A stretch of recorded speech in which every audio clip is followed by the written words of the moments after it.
Hello, nice to meet you. My name is Matthew Fuller. I'm an explosives ordnance disposal technician, and I recently finished my PhD at the University of Otago in New Zealand, where the focus of my research was about the campaign to ban depleted uranium weapons, both in three different countries and internationally. So with that in mind, what I'm going to be presenting about in this video is the political dimensions of depleted uranium, specifically the issues that campaigners faced when they tried to get depleted uranium weapons banned. There will be some discussion of the science, but that will be covered in many other presentations. This one will have a different focus. So let's just get into it. My thesis concerned the campaign to ban depleted uranium. It focused on evaluating the factors and conditions that led to successful banning of depleted uranium. It started with a literature review that looked at the campaigns to ban other kinds of weapons, for instance, Agent Orange, or napalm, or landmines, weapons that have been successfully banned, as well as looking at some unsuccessful campaigns, like the campaign to ban nuclear weapons or submarines. I looked at the factors and conditions that led to the success and failure in those campaigns and then reapplied those to depleted uranium weapons. From there, I had a methodology that focused on risk communication, framing strategies, and narrative strategies. I had a chapter evaluating the scientific literature, and I also had a chapter looking at the international campaign and the media coverage around depleted uranium. I then had three case studies where I dug into the campaign to ban depleted uranium in Aotearoa, New Zealand. Aotearoa is just the Maori word for New Zealand, Belgium, and Costa Rica. I looked at the factors and conditions that led to success or failure in those three countries. In Aotearoa, New Zealand, it was not successful, whereas in Belgium and Costa Rica, it was successful, and came to two main conclusions. My first was that the campaign's success largely depended on being seen as credible, and this hinged on having credible scientists speak on their behalf, and then also having the support of military veterans. The second big conclusion I came to was that the campaign's ally in Parliament had to be fully dedicated to the cause. And this was something that fell a little bit outside of my risk communication framing and narrative strategy analysis, but was nonetheless very important to understand. And sadly, is one of those things that couldn't really be predicted by the campaigners until they had already committed to working with a certain parliamentarian that had taken up their cause. So looking deeper into these different aspects, we'll start with risk communication.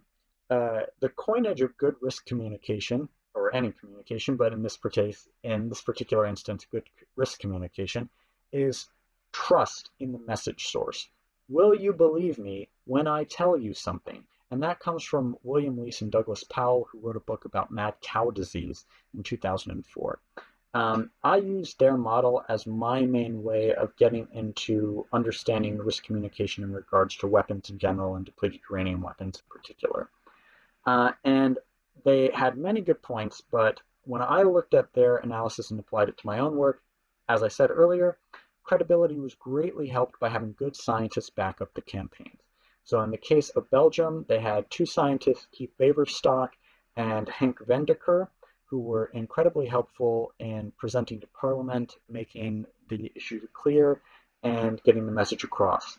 In the case of Costa Rica, they have the support of an organization called SICA-NUM, which is the Center for the Study of Atomic, Nuclear, and Molecular Sciences and Research at the University of Costa Rica. And they also presented on behalf of the campaign to ban depleted uranium in Costa Rica and really made a forceful stance. So they had really good scientists backing them up.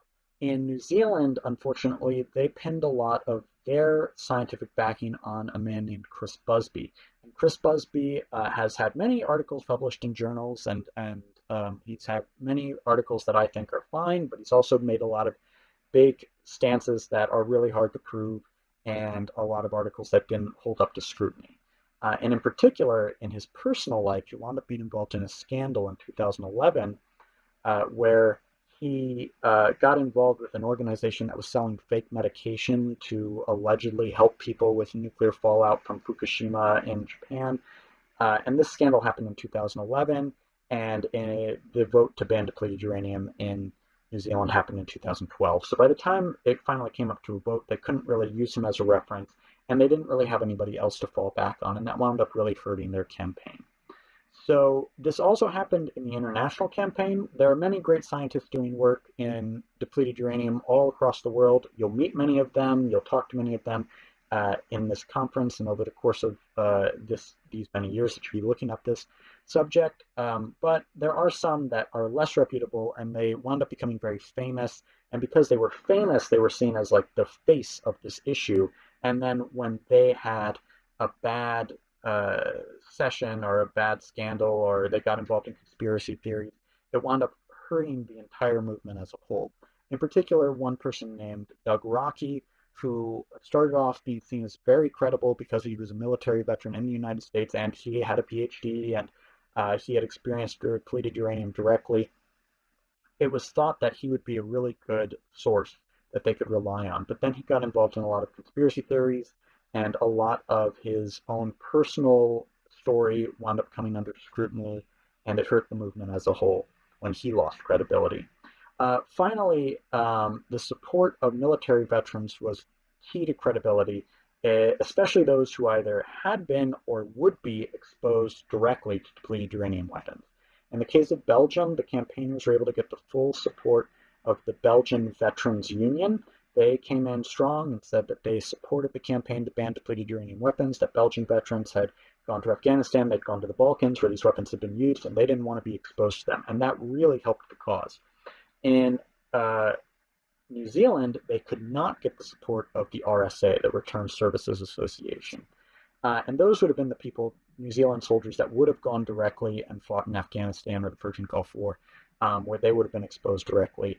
And they just were not interested in taking part in the campaign, and they did not help the campaigners. In Costa Rica, which doesn't even have a military, they actually brought American veterans down from the United States to Costa Rica, and they brought down people, including a man named Herbert Reed, who had very distinct health problems after being exposed to depleted uranium, who was able to actually meet the president of Costa Rica and talk directly about how depleted uranium had affected his health. And so the support of military veterans was so foundational to having credibility that even a country that didn't have a military just got veterans from another country to help out their cause. And that was really important in communicating the risk.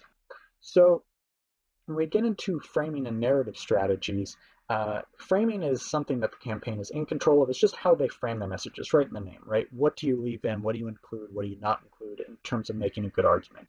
And most campaigns attempted to graft depleted uranium weapons onto an already existing taboo by comparing it to a weapon that had already been banned. So in the case of New Zealand, they compared it to Agent Orange, and New Zealand had sent soldiers to fight in Vietnam. They had been exposed to Agent Orange, so that seemed like a reasonable comparison. In the case of Belgium, they used landmines and unexploded ordnance. Belgium has had a lot of issues with landmine and unexploded ordnance because it is the main battleground area for World War I and also a lot of heavy fighting in World War II. And so they have approximately 1 billion pieces of unexploded ordnance in Belgium, and it's estimated it'll take 500 years to clean them out of Belgium. So that's another place where the comparison was really salient and it made sense.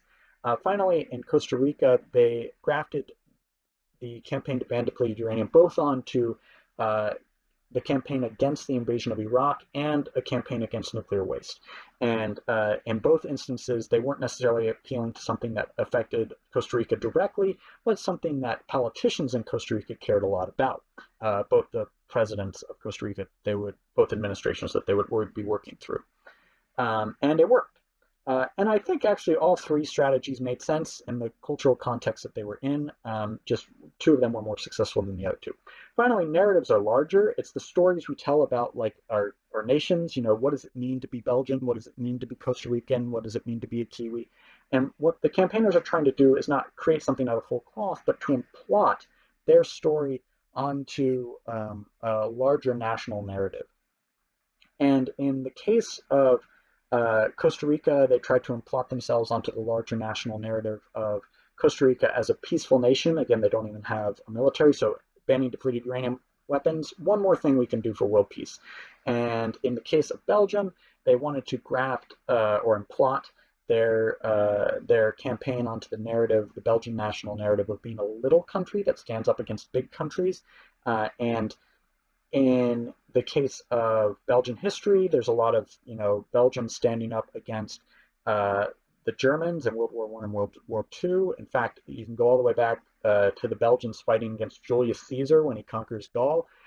So I mean, Belgium has this really big national narrative about we're a little country, but we stand up against big countries. And so the depleted uranium campaign tried to implant themselves in the narrative of Belgium standing up against the United States in this case, and saying, hey, this is something we can do to take a stand against the invasion of Iraq and show that even if we're a member of NATO, even if we're the capital of NATO, we can be independent and we can assert our sovereignty in this case.